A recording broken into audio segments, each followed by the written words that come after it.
So what do you do when you're afraid? So that's the question I've been asking myself today.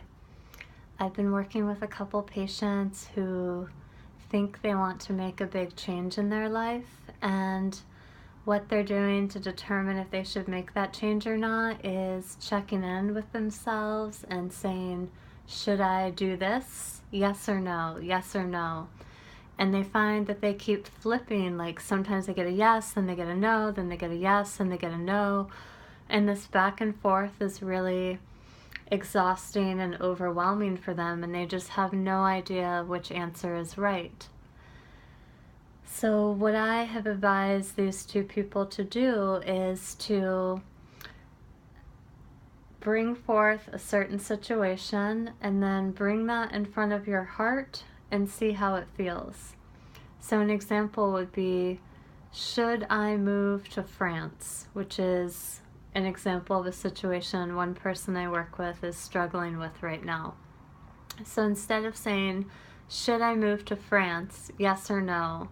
What you do instead is you settle into your seat, let your breath out, and then bring in front of your heart, once you feel settled, the image of yourself moving to France.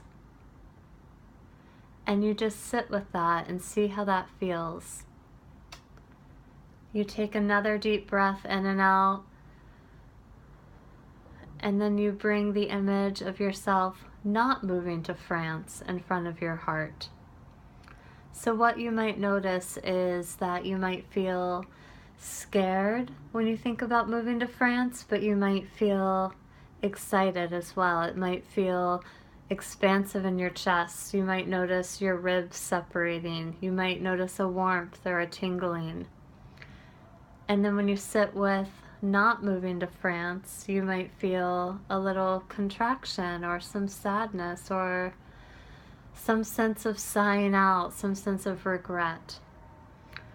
So one of the ways we can work with fear is by moving into these bodily sensations and seeing how they feel.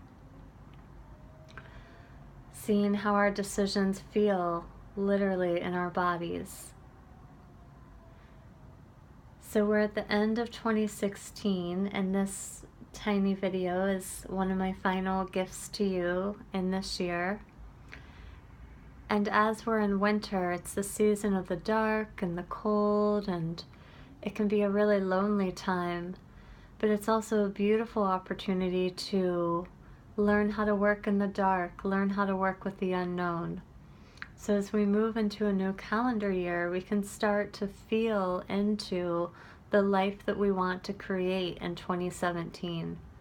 So you might imagine yourself going back to school, changing jobs, and just feel into that and see how that feels to you.